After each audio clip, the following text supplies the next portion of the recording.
Tout a commencé lorsque mon oncle a frappé à ma porte un après-midi tranquille, et au moment où il est parti, j'avais l'impression que quelque chose en moi avait changé, d'une manière que je n'arrivais pas encore à exprimer. Je me souviens avoir pensé alors que je restais là, la main toujours sur la poignée de porte. Comme il est étrange que les choses les plus ordinaires puissaient finir par vous transformer. Et en racontant cela maintenant, je ne peux m'empêcher de me demander d'où vous écoutez. En ce moment, dans quelle ville, dans quelle pièce tranquille ou après un long trajet en voiture, cette histoire vous trouve-t-elle? Les histoires comme celle-ci prennent plus de sens lorsqu'elles sont partagées, lorsque quelqu'un quelque part les comprend. Si ce genre de personne sincère vous parle, restez peut-être avec moi. Laissez-vous en faire partie comme je vous laisse entrer dans la mienne. Le jour où il est passé, j'avais 22 ans et j'étais convaincue d'avoir presque tout compris à ma vie. J'avais emménagé dans mon premier petit appartement quelques mois auparavant, un endroit aux murs fins, au plancher qui grinçait, et un salon qui sentait toujours légèrement le café, même si j'ouvrais les fenêtres. J'étais assise en tailleur sur le canapé, mon ordinateur portable en équilibre sur les genoux, faisant semblant de travailler, alors qu'en réalité, je fixais le même paragraphe pendant 10 minutes d'affilée. Dehors, la lumière de fin d'après-midi était douce et dorée, de celle qui rend tout plus indulgent qu'il ne l'est en réalité. Quand on a frappé à la porte, j'ai sursauté. Personne ne débarquait jamais à l'improviste. Tout le monde envoyait un SMS. D'abord, je me souviens avoir levé les yeux au ciel, me dirigeant vers la porte en chaussettes, répétant déjà une excuse polie au cas où il s'agirait de quelqu'un qui essayait de me vendre quelque chose. Quand j'ai ouvert et que j'ai vu mon oncle debout, les clés à la main, un demi-sourire gêné sur le visage, ma première réaction a été la surprise, rapidement suivie de la confusion. Ce n'était pas l'oncle qui débarquait à chaque fête avec ses blagues dites bruyantes et ses avis à n'en plus finir. Il était plus calme, observateur, le genre de personne qui écoutait plus qu'elle ne parlait. En grandissant, il m'avait toujours paru un peu distant, pas froid, juste prudent. On s'embrassait lors des réunions de famille, on parlait de l'école ou du travail de sujets sans importance. Rien de profond, rien de comparable à ce qui allait se produire. Salut, dit-il, comme s'il n'était pas tout à fait sûr d'avoir sa place. Salut, répondis-je en m'écartant. Tout va bien? C'était le premier indice que ce n'était pas une visite anodine. Il hésita avant de répondre, jeta un coup d'œil dans le couloir de mon appartement, puis me regarda de nouveau. C'est oui, enfin, je crois. J'étais dans le coin et je me suis dit qu'on pourrait peut-être parler si tu as le temps. Quelque chose dans sa voix et l'hocha peut-être la tête machinalement. Je le hais entrer, ferma la porte derrière lui et soudain mon petit salon me parut encore plus petit. Il était assis au bord du fauteuil, les mains jointes, tandis que j'étais perchée à l'autre bout du canapé. Il y avait une étrange et fragile énergie entre nous, comme si nous étions tous deux conscients de l'importance de cette conversation, même si aucun de nous deux ne savait exactement pourquoi encore. Pendant un moment, nous avons parlé de rien, du temps qu'il faisait, de mon travail, de la façon dont la ville me traitait. J'ai remarqué des détails que je n'avais jamais remarqués auparavant, les fines rides autour de ses yeux, la façon dont il marquait une pause avant de répondre aux questions comme s'il choisissait ses mots avec soin. Puis il s'a profondément et l'atmosphère se chargea. J'ai beaucoup pensé à toi ces derniers temps, dit-il. Ah, comment tu vas? À grandir. Mes épaules se tendirent, non par peur, mais par attention. Personne dans ma famille ne parlait vraiment comme ça. Nous avons effleuré le sujet, ri, puis sommes passés à autre chose. D'accord. Doucement. Qu'est-ce qu'il y a? Il me regarda, alors me regarda vraiment, et il n'était rien de gênant dans son regard, juste de la sincérité. Je ne crois pas te l'avoir jamais dit, mais à ton âge, j'étais complètement perdue. Je faisais comme si j'avais les réponses, mais je n'en avais pas. Et je te vois bien t'efforcer de tout maîtriser. J'ai ça, c'est ça, c'est... Je ris doucement, plus par soulagement que par amusement. Moi non. J'ai admis que je ne le disais pas toujours à voix haute. C'est à ce moment-là que la conversation a pris une autre tournure, pas dramatique, pas explosive, juste sincère. Il a parlé des erreurs qu'il avait commises, des chemins qu'il avait empruntés par obligation et non par envie. J'ai parlé de mon inquiétude constante d'être déjà à l'attrait, que tout le monde possédait une carte secrète que j'avais manquée. Alors que le soleil déclinait, la pièce s'est assombrie et j'ai allumé une lampe. La douce lumière rendait l'atmosphère intime d'une manière rassurante et apaisante. Ce qui m'a le plus surprise, ce n'était pas ce qu'il disait, mais la façon dont il l'entendait. Il ne m'a pas interrompu. Il n'a pas minimisé mes craintes. Il n'a pas cherché à me réparer. Il a simplement écouté Eth, posant des questions douces, laissant le silence s'installer quand il le fallait. Dans cet espace, je me suis détendue comme je ne l'avais pas imaginé. À un moment donné, j'ai ressenti une oppression et j'ai retenu mes larmes, gênée par la rapidité avec laquelle l'émotion m'avait envahie. Il l'a remarqué. Bien sûr. Ça va, a-t-il dit doucement. Tu n'as pas besoin d'être forte tout le temps. Personne ne me l'avait jamais dit aussi directement. Pas comme ça. J'ai pris une inspiration tremblante et je me suis autorisée à le croire. Lorsqu'il s'est finalement levé pour partir, le ciel par ma fenêtre était d'un bleu profond, les lumières de la ville s'allumant une à une. Il s'est arrêté près de la porte, l'air un peu plus léger qu'à son arrivée. Je suis content d'être venu, a-t-il dit, tiers de toi, même si tu n'as pas l'impression de le mériter encore. Après son départ, je suis restée longtemps là, assise dans le silence, repassant la conversation dans ma tête. Ce n'était pas du tout ce que j'avais imaginé. Il n'y avait pas de révélation choquante, pas de rebondissement dramatique, juste deux personnes liées par la famille et l'honnêteté se rencontrant dans la vérité. Cette nuit-là, allongée dans mon lit à fixer le plafond, j'ai compris quelque chose d'important. La croissance ne vient pas toujours de grands événements bruyants. Parfois, elle vient d'un coup inattendu à la porte et d'une conversation qui vous rappelle que vous n'êtes pas seul, qu'il est normal d'être encore en train de chercher ses repères. Et cette réalisation, plus que toute autre, est restée gravée en moi. Après cette soirée, j'ai pensé qu'elle s'effacerait discrètement dans ma mémoire, devenant l'une de ces conversations que l'on apprécie plus tard, mais que l'on ne revisite pas activement. J'avais trompé. Le lendemain matin, je me suis réveillée avec une étrange sensation de vigilance, comme si mon esprit avait été doucement secoué pour s'éveiller. Le appartement était le même, la même pâle lumière filtrant à travers les stores, le même bourdonnement de la circulation en bas. Mais j'étais différent à l'intérieur, comme si les murs écoutaient maintenant. J'ai préparé du café et je me suis tenue près de la fenêtre, regardant les gens se presser sur le trottoir, chacun d'eux portant une vie aussi compliquée que la mienne. Les paroles de mon oncle résonnaient dans ma tête, non pas de façon bruyante ou intrusive, mais comme un écho constant. Tu n'es pas obligée d'être forte tout le temps. Je me suis rendu compte à quel point rarement je m'autorisais à admettre mon incertitude, même en privé, surtout en privé. Plus tard dans la journée, mon téléphone a vibré. Un message de lui, juste pour prendre de tes nouvelles. J'espère que tu vas bien aujourd'hui. Pas de pression pour répondre. Cette dernière phrase m'a marqué pas de pression. C'était comme un cadeau. J'ai répondu après quelques minutes, le remerciant d'être passé, de m'avoir écouté. J'ai hésité avant d'ajouter que la conversation avait compté plus pour moi que je ne l'avais imaginé. En envoyant le message, j'ai ressenti une petite vague de vulnérabilité suivie de soulagement et il a simplement répondu, disant qu'il était heureux d'avoir pensé chaque mot.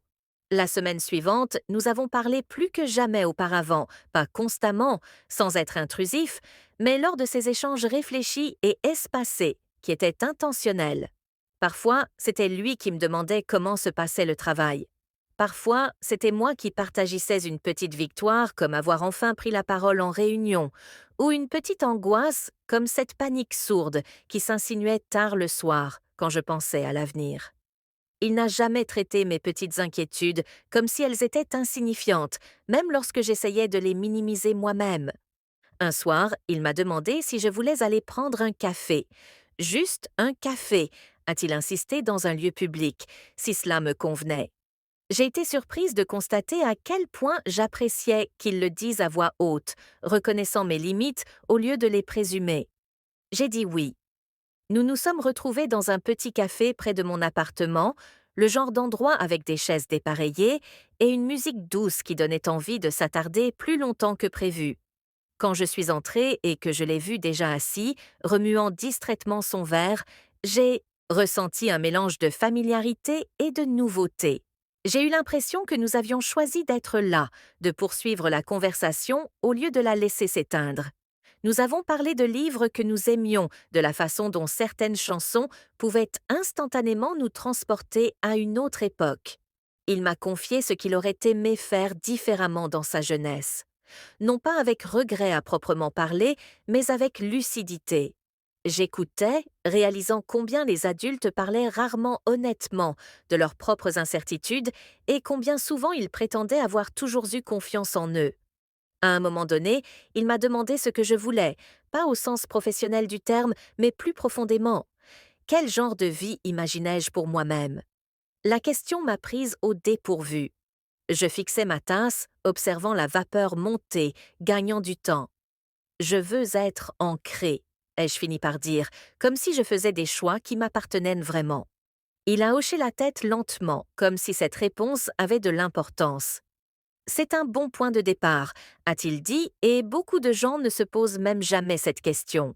En rentrant chez moi ensuite, je me sentais plus légère mais aussi plus consciente. La conscience peut être lourde. Elle nous pousse à nous dépasser. Elle nous empêche de nous cacher derrière le pilote automatique. Ce soir-là, j'ai écrit dans mon journal pour la première fois depuis des mois, remplissant les pages de pensées que j'avais évitées. Des peurs, des espoirs, des questions sans réponse immédiate. Au fil des jours et des semaines, j'ai remarqué des changements en moi subtils. J'ai commencé à dire non quand c'était nécessaire. J'ai cessé de m'excuser. Je me suis surprise à me tenir un peu plus droite, à faire un peu plus confiance à ma voix. Et à travers tout cela, il y avait ce lien indéfectible. La certitude que quelqu'un qui me connaissait, qui m'avait vu grandir, respectait la personne que je devenais. Un soir, le doute était revenu en force. J'avais passé une journée difficile, une de celles où tout semblait aller un peu mal, et je l'ai appelé sans vraiment l'avoir prévu. Quand il a répondu, j'ai failli raccrocher, soudain effrayée de prendre de la place à nouveau, mais il a prononcé mon nom calmement et avec présence, et je suis restée. Nous avons parlé à voix basse de tout et de rien. Il m'a rappelé que la croissance n'est pas linéaire, que les mauvais jours n'effacitent pas les progrès. Après avoir raccroché, je suis restée assise dans le noir un moment, laissant le réconfort s'installer. Ce n'était pas de la dépendance, c'était de la réassurance. Il y a une différence et je la sentais. Avec le recul, je crois que c'est à ce moment-là que j'ai compris la véritable importance de cette visite inattendue. Il ne s'agissait pas qu'il débarque avec sa sagesse, ni que je m'appuie sur quelqu'un d'autre pour trouver des solutions à ma place. Il s'agissait d'une connexion fondée sur le respect, d'apprendre que la vulnérabilité ne vous affaiblit pas, mais vous fortifie. Je ne savais pas encore où cette nouvelle compréhension me mènerait, ni comment elle se répercuterait sur d'autres aspects de ma vie, mais je savais que je changeais discrètement, délibérément, et pour la première fois depuis longtemps, cela ne m'effrayait pas. Au moment où l'automne commençait à s'installer en ville, j'ai réalisé que la conversation avec mon oncle n'avait pas seulement enrichi ma vie, elle l'avait profondément transformée, pas de façon dramatique comme dans une scène de film, mais de façon lente et constante, comme le font généralement les changements lorsqu'ils sont durables. L'air extérieur s'est rafraîchi, les matins sont devenus plus calmes et j'ai remarqué comment je me déplaçais différemment dans le monde. Nous continuons à nous revoir de temps en temps, toujours avec une intention précise. Parfois, c'était pour prendre un café, parfois pour une promenade dans un parc où les feuilles commençaient à changer de couleur, craquant sous nos pas. Parfois, c'était juste un coup de fil qui s'éternisait plus longtemps que prévu. Ce qui importait, ce n'était pas le cadre, mais le ton calme, honnête, respectueux. Il y avait désormais un rythme dans nos conversations, une aisance née de la connaissance des limites et de la confiance mutuelle pour les respecter. Un après-midi, alors que nous marchions le long d'un sentier au bord de la rivière, il m'a posé une question qui m'a figée. « As-tu parfois l'impression de jouer un rôle ?» a-t-il dit. Comme si tu avais appris qui tu étais censé être avant même d'avoir eu la chance de découvrir qui tu es vraiment. J'ai ri doucement, mais mon rire était toujours forcé. J'ai avoué que je ne m'en étais même pas rendu compte jusqu'à récemment. C'est comme si je réagissais au lieu de choisir. Il a hoché la tête, les mains dans les poches de sa veste. Cette prise de conscience peut être inconfortable, mais c'est aussi là que commence le vrai choix. Ce mot rester, mais reste en tête. Choix, pas obligation, pas d'attente, un choix. Tandis que nous continuions à marcher, je pensais au nombre de décisions que j'avais prises simplement pour que tout se passe bien, pour éviter de décevoir qui que ce soit. Combien de fois j'avais ravalé mes propres instincts parce que c'était plus sûr ainsi. En parler à voix haute a rendu la chose réelle et réaliser que quelqu'un comprenait sans juger a rendu plus facile de continuer. Plus tard dans la semaine, j'ai été confrontée à une situation qui a mis à l'épreuve tout ce que j'avais appris. Au travail, une opportunité s'est présentée. Une opportunité qui impliquerait plus de responsabilité et de visibilité. Mon ancienne personnalité aurait hésité, aurait trouvé des raisons de se taire. J'ai senti cet instinct se réveiller à nouveau. Ce réflexe familier aime de rester dans l'ombre.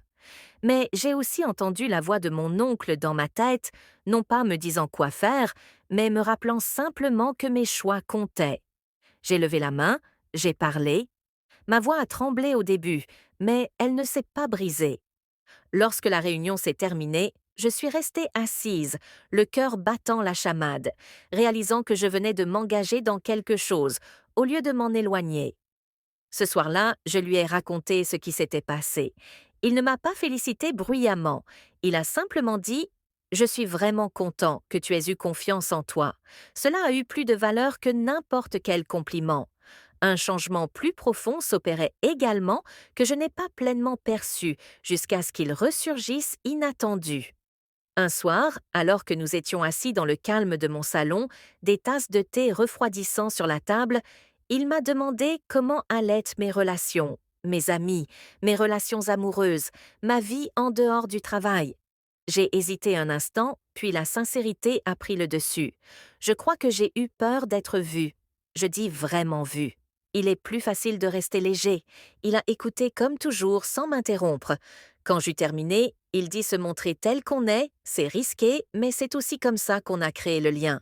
Tu peux décider de ce que tu partages et avec qui. C'est une forme de respect de soi. Je me suis adossée au canapé, laissant ces mots faire leur chemin.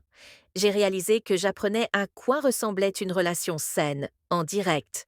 Non pas l'intensité ou la pression, mais la stabilité, l'attention mutuelle, la liberté de parler et la liberté de faire une pause. Après son départ ce soir-là, je ne me sentais ni vidée ni confuse. J'étais ancrée, c'était nouveau pour moi. J'avais toujours associé la proximité émotionnelle à une sorte d'épuisement, comme si je devais être performante ou faire mes preuves. C'était différent, c'était comme une croissance.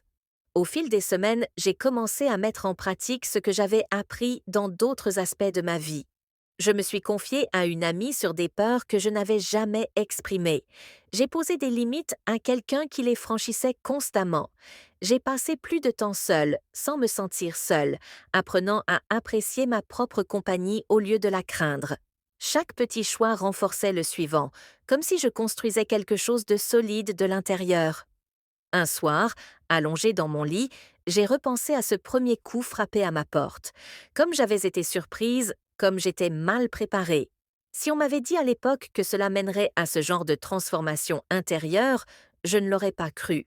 J'aurais supposé que la croissance devait faire mal, que la perte ou le chaos devait être plus douloureux. Mais cela n'avait pas fait mal. Cela m'avait simplement demandé d'être attentive pour être honnête, de ralentir suffisamment pour m'écouter penser. Je ne savais pas encore comment ce chapitre de ma vie se résoudrait complètement, ni quelles leçons m'attendaient encore. Mais je savais ceci. Je ne dérivais plus. Je participais et cela plus que tout me faisait me sentir vivante comme jamais auparavant. À l'arrivée de l'hiver, j'ai compris que certains chapitres de la vie ne se terminent pas en apothéose. Ils se terminent dans une douce sensation d'accomplissement. Les jours étaient un plus courts, la lumière plus ténue et mon appartement plus chaleureux comme s'il avait appris à m'accueillir. J'avais pris des habitudes qui me convenaient. Un café le matin sans me presser, des soirées sans le bourdonnement incessant de l'autritique du temps pour réfléchir. Mon oncle et moi ne nous parlions plus aussi souvent qu'au début, et c'était tant mieux. Le lien n'avait pas disparu. Il avait mûri. Il n'y avait plus d'urgence, plus ce sentiment qu'il fallait absolument résoudre quelque chose. Quand nous parlions, c'était facile. Un petit coucou, un rire partagé, une question réfléchie qui restaure longtemps après la fin de l'appel. Un soir, vers la fin de l'année, il est se repasser. Cette fois, je savais qu'il viendrait. Je l'avais invité à dîner. Un repas simple, une soupe mijotait sur le feu. Du pain réchauffait au four. En m'affairant dans la cuisine, j'ai réalisé à quel point cette fois-ci était différente de cette première visite inattendue. À l'époque, je me préparais sans savoir pourquoi. Maintenant, je me détends sereine. Nous avons mangé à ma petite table, les vitres embuées par le froid dehors. La conversation était fluide sur le travail, la famille, les projets pour l'année à venir. À un moment donné, il a regardé mon appartement et a souri. « Tu as fait de cet endroit le tien », a-t-il dit. Une fierté discrète m'a envahie. « Je crois bien », ai-je répondu, et je parlais de bien plus que des meubles. Après le dîner, nous nous sommes assis avec des tasses de thé, la pièce calme et familière. Il y a un silence pas gênant, juste introspectif. Puis il dit quelque chose qui me prit au dépourvu de la meilleure façon qui soit. « Je veux que tu saches, dit-il, que te voir grandir cette année passée m'a aussi beaucoup aidé. Cela m'a rappelé qu'il n'est jamais trop tard pour être honnête avec soi-même. Je ne m'y attendais pas. J'étais tellement concentrée sur ce que j'avais gagné que je n'avais pas considéré la nature réciproque de tout cela, que cette connexion enracinée dans le respect et l'attention était réciproque. « Merci », dis-je doucement de me faire confiance et de me confier aussi ton honnêteté. Quand il partit ce soir-là, je suis debout près de la porte, écoutant le léger bourdonnement du bâtiment. Je n'éprouvais pas le besoin de repasser en revue chaque mot, ni d'analyser chaque. La leçon était déjà ancrée en moi. Dans les semaines qui suivirent assez, j'ai mis cette constance au service de tout. J'ai abordé les nouveaux défis avec moins de peur et plus de curiosité. Je me suis autorisée à désirer des choses sans me demander immédiatement si je les méritais. J'ai abandonné l'idée que je devais tout maîtriser avant un certain âge. Avec le recul, je vois que la conversation que je pensais déplaisante, voire inutile, s'est avérée être exactement ce dont j'avais besoin. Non parce qu'elle m'a apporté des réponses, mais parce qu'elle m'a montré comment me poser de meilleures questions sur moi-même, sur mes choix, sur le genre de vie que je voulais construire. La croissance, j'ai appris, ne se manifeste pas toujours. Parfois, elle s'insinue discrètement, déguisée en une conversation inattendue avec une personne que l'on croyait bien connaître. Et si l'on est prêt à écouter, à vraiment écouter, cela peut changer notre façon d'appréhender le monde. J'apprends encore, je fais encore des choix, je cherche encore mes réponses, une vérité à la fois. Mais je le fais avec une confiance que je n'avais pas auparavant. Confiance en moi. Confiance en l'idée qu'une connexion authentique fondée sur le respect et la compréhension peut être l'une des forces de changement les plus puissantes. Et c'est cela plus que tout qui est se rester en moi après que la porte se soit fermée et que le silence soit revenu dans la maison. Monsieur.